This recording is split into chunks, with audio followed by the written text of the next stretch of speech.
Slip divorce. ভাবছেন এ আবার কেমন নাম? নামটি শুনে মনে হতেই পারে সম্পর্কের মধ্যে কোনো সমস্যা, কিন্তু আসলে তা নয়। এই ধারণাটি এমন দাম্পত্যের জন্য প্রযোজ্য যারা ঝগড়া নয় বরং ভালো ঘুমের জন্য ইচ্ছে করে আলাদা ঘুমান।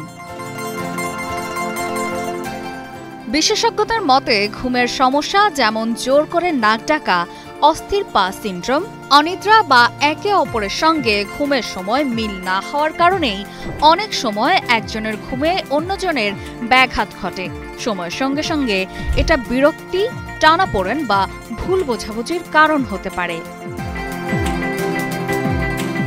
মনোরোগ বিশেষজ্ঞদের মতে এখন অনেক দম্পতি আলাদা ঘুমানোর সিদ্ধান্তকে সম্পর্কের দূরত্ব নয় বরং সুস্থ ঘুম এবং মানসিক শান্তির জন্য একটি ইতিবাচক পদক্ষেপ হিসেবে দেখেন। টানা সপ্তমবারের মতো বেস্ট টিস্যু পেপার ব্র্যান্ড হিসেবে স্বীকৃতি পেয়েছে বসুন্ধরা টিস্যু।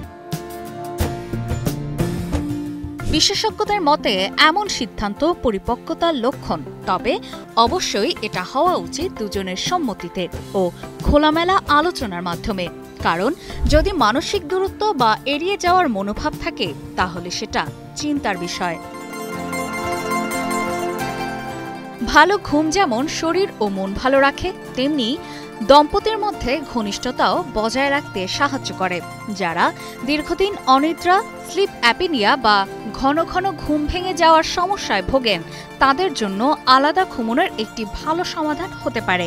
তবে একসঙ্গে সময় কাটানো জরুরি, যেমন আলাদা ঘুমানোর আগে কিছু সময় একসঙ্গে গল্প করা বা আলিঙ্গন করা।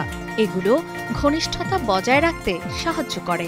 সবশেষে বলা যায়, ভালো ঘুম মানে শুধু বিশ্রাম নয়, এটি মন মেজাজ, শক্তি ও একটি স্বাস্থ্যকর সম্পর্কের চাবিকাঠিও বটে। তাই একে অপরের সম্মান রেখে প্রয়োজন বুঝে সিদ্ধান্ত নেয়াই সবচেয়ে ভালো। অপর্ণা বর্ষা, কালের কণ্ঠ।